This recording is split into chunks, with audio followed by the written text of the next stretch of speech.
আজ করে দেখাবো কড়াইশুঁটি বা মটরশুঁটির কচুরি। নমস্কার বন্ধুরা, বনশ্রীস কিচেন অ্যান্ড ব্লগস থেকে সবাইকে স্বাগত জানাই। কড়াইশুঁটির কচুরি শীতকালের একটি জনপ্রিয় রেসিপি, আর এটা কিন্তু সকলেই বানিয়ে থাকেন। তবে আমি যেভাবে বানাই আজকে সেটাই শেয়ার করব। এইভাবে কচুরি বানালে কচুরির পুর একদমই বেরিয়ে আসবে না, আর সবগুলো কচুরি কিন্তু একদম বলের মতো ফুলে উঠবে। এখানে 1.5 বাটি বা 1.5 কাপ মটরশুঁটি রয়েছে, আর মটরশুঁটিগুলো কিন্তু খুবই ফ্রেশ। এই কড়াইশুঁটির কচুরি বানানোর জন্য মটরশুঁটি কিন্তু একদম ফ্রেশ নিতে হবে। কড়াইশুঁটি পেস্ট করব, তার জন্য মিক্সার গ্রাইন্ডারে ছোট জার নিয়ে নিলাম। সমস্তটা কড়াইশুঁটি একবারে পেস্ট করা যাবে না, তার জন্য আমি 2 ভাগে করব। দিয়ে দিচ্ছি 1 ইঞ্চি থেকে একটু কম আদাগুলোকে ছোট ছোট টুকরো করে দিয়েছি।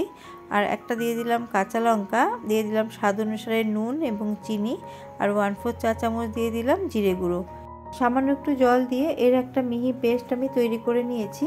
পেস্টটাকে আমি বাটির মধ্যে ঢেলে রাখছি। ঢেলে রেখে আমি বাদবাকি মটরশুঁটিগুলো একইভাবে পেস্ট করে নেব। খুব মিহি করে পেস্ট করে নিয়েছি। যদি দানাদার ভাব রয়ে যায় তাহলে কিন্তু কচুরি ফেটে যাবে আর কচুরি ফুলবেও না। সমস্তটা ভালো করে মিশিয়ে নিচ্ছি, আর দেখুন একদম মিহি করে পেস্ট করেছি। এবার চলে যাচ্ছি আমি নেক্সট স্টেপে। গ্যাসের মধ্যে কড়া বসিয়ে তার মধ্যে আমি সর্ষের তেল দিয়ে দিলাম 1 টেবিল চামচের থেকে একটু বেশি। আর তেল গরম হয়ে গেলে এর মধ্যে আমি দিয়ে দিচ্ছি 1/2 চামচের থেকে একটু কম হিংটা কয়েক সেকেন্ড একটু নাড়াচাড়া করে নেব। এবার আমি যে মটরশুঁটির পেস্ট বানিয়েছিলাম সেটা পুরোটা এর মধ্যে দিয়ে দেব।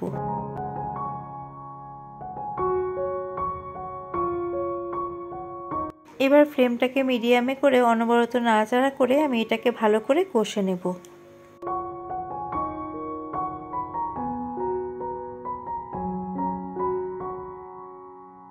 কিছুক্ষণ পরে এর যে জল ছিল সেটা অনেকটা শুকিয়ে এসেছে। এবার 1 চা চামচ আমি এর মধ্যে দিয়ে দিচ্ছি ছোলার ছাতু। এখানে আমি যে পরিমাণ মটরশুঁটি নিয়েছি সেই পরিমাণ হিসেবে আমি 1 চামচ দিলাম। আপনারা যদি বেশি পরিমাণ করেন সেই ক্ষেত্রে ছাতুর পরিমাণটা আরেকটু বাড়িয়ে দেবেন। আর এখানে কিন্তু ছোলার ছাতুই দিতে হবে, বেসন দিলে বা অন্য কিছু দিলে কিন্তু হবে না। নাড়াচাড়া করতে করতে পুরো জলটা কিন্তু ভালো করে শুকিয়ে গেছে আর একটা ডো ফর্ম হয়েছে। এখন এই পুরটাকে আমি একটা প্লেটের মধ্যে নামিয়ে নেব। স্প্যাচুলা দিয়ে একটুখানি ছড়িয়ে দিচ্ছি যাতে এটা তাড়াতাড়ি ঠান্ডা হয়ে যায়। পুর নামানোর আগে আপনারা একটুখানি টেস্ট করে নেবেন, নুন মিষ্টি লাগলে তাহলে দিয়ে নেবেন। আর পুরটা কিন্তু একদম ড্রাই করতে হবে, জলে থাকলে কিন্তু ভালো হবে না। চলে যাচ্ছি নেক্সট স্টেপে। একটা বড় জায়গা নিয়ে আমি 2 কাপ ময়দা দিয়ে দিলাম, আর দিয়ে দিচ্ছি পরিমাণ মতো বা 1/4 চা চামচ নুন, আর দিয়ে দিচ্ছি 1/4 চা চামচ চিনি এবং নুনটা ভালো করে একটু মিশিয়ে নিচ্ছি। এবার আমি এর মধ্যে দিয়ে দিচ্ছি 3 টেবিল চামচের মতো রিফাইন্ড অয়েল। এবার তেলটাকে ময়দার সাথে খুব ভালো করে মিশিয়ে নেব।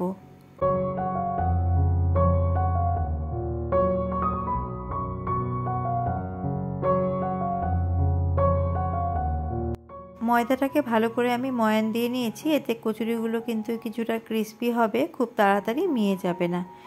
এবার 1 কাপ নর্মাল টেম্পারেচারে থাকা জল নিয়ে নিয়েছি, এই জলটা দিয়ে ময়দাটাকে মেখে নেব।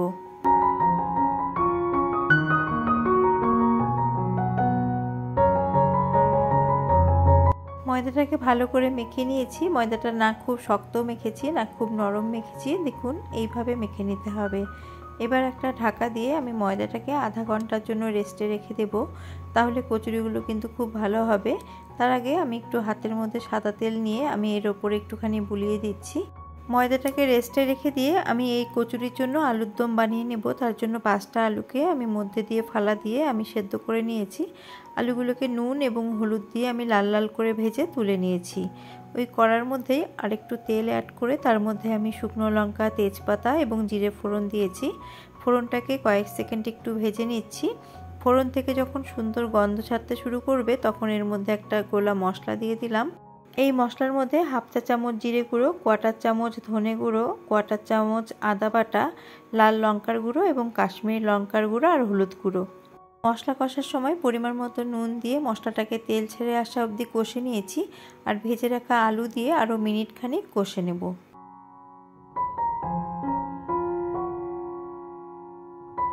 সমস্তটা কষে নিয়ে আমি এর মধ্যে দিয়ে দিচ্ছি 1 কাপের থেকে একটু বেশি জল।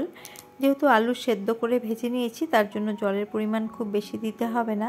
আমি একটু গ্রেভি রাখবো, তার জন্য এইটুকু আমি জল দিয়েছি। আর আপনারা যদি শুকনো শুকনো পছন্দ করেন সেই ক্ষেত্রে আপনারা জলের পরিমাণটা আরও কম দেবেন। ব্যালেন্সের জন্য সামান্য একটু চিনি দিয়ে দিলাম, দিয়ে ভালো করে মিশিয়ে নেব। আর আপনারা যদি চিনি অপছন্দ করেন তাহলে চিনিটা আপনারা স্কিপ করে দেবেন। এই আলুর দম হতে কিন্তু একদমই সময় লাগবে না। এখন ফ্লেমটাকে মিডিয়ামে করে 2 থেকে 3 মিনিটের জন্য ঢাকা চাপা দিয়ে দেব। তারপরে নামিয়ে আমি গরম মশলা এবং ধনেপাতা কুচি ছড়িয়ে দেব। আলুর দম রেডি করে এখন আমি ময়দাটাকে আবার ভালো করে একটু মথে নেব।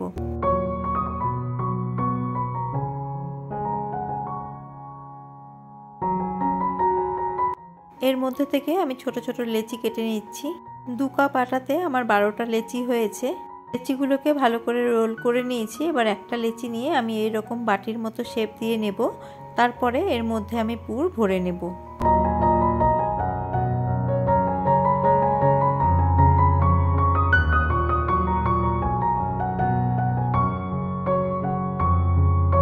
পুর কিন্তু খুব বেশিও ভরা যাবে না, আবার খুব কমও ভরা যাবে না। বেশি ভরলে কিন্তু ফেটে যেতে পারে, সেটা খেয়াল রাখতে হবে। পরিমাণ মতো পুর ভরে ভালো করে মুখটাকে এইভাবে সিল করে দেব।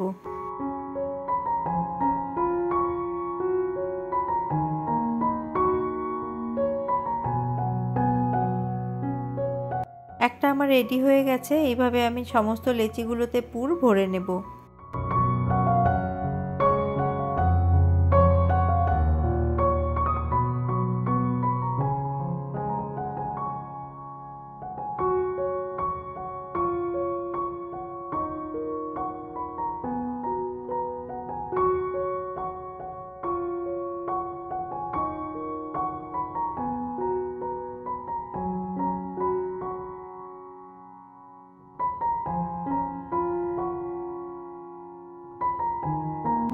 সবগুলো আমার ভরা হয়ে গেছে। এবার হাতের মধ্যে সাদা তেল নিয়ে আমি ওপরে একটু বুলিয়ে দিচ্ছি, যাতে একটার গায়ে একটা লেগে না যায় বা শুকিয়ে না যায়। আর আমার একটুখানি পুর বেঁচে গেছে। এবার একটা লেচি নিয়ে এইভাবে আমি বেলে নেব। আলতো হাতে কিন্তু বেলতে হবে।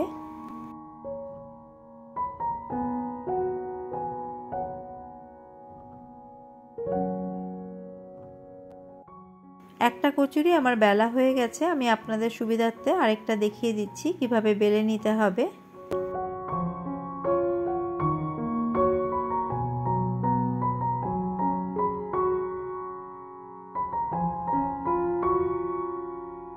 দেখুন আরেকটা কচুরিও আমি বেলে নিয়েছি, একটাও কিন্তু ফেটে যায়নি। এবার কড়ার মধ্যে আমি তেল গরম করে নিয়ে একটা একটা করে কচুরি ভেজে নেব। কয়েক সেকেন্ড পর কচুরি যখন ওপরে ভেসে উঠবে তখন আলতো হাতে চাপ দিলেই কিন্তু কচুরিটা একদম বলের মতো ফুলে উঠবে।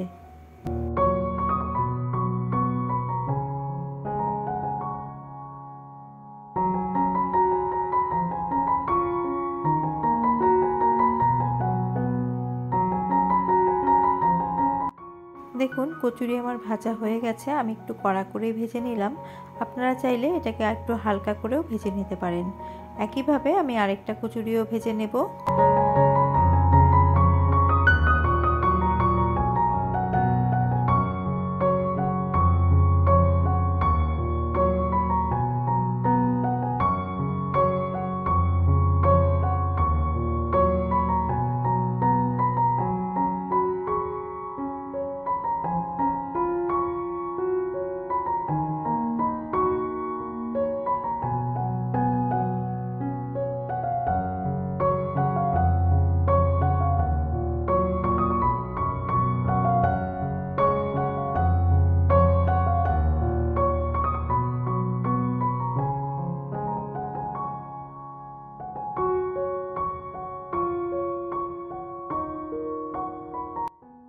এইভাবে যদি আপনারা কচুরি বানান তাহলে কিন্তু একটা কচুরিও ফাটবে না, বা কচুরিগুলো কিন্তু সবগুলোই ফুলবে। আর দেখুন আমি আপনাদের নামিয়ে আপনাদের সার্ভ করে দেখাচ্ছি যে কচুরিগুলো কতটা নরম হয়েছে আর ভেতরে কিন্তু পুরে ঠাসা রয়েছে।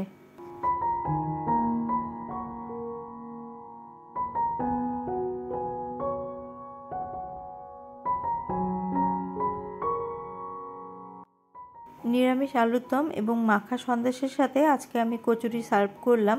আর যারা নতুন রাঁধুনি আছেন তারা যদি আমার টিপস ফলো করে আপনারা বানান তাহলে কিন্তু একদম পারফেক্ট বানাতে পারবেন। আর রেসিপিটি ভালো লেগে থাকলে লাইক, কমেন্ট, শেয়ার করবেন। আবারও আমি হাজির হয়ে যাব অন্য কোনো রেসিপি নিয়ে বা ব্লগস নিয়ে।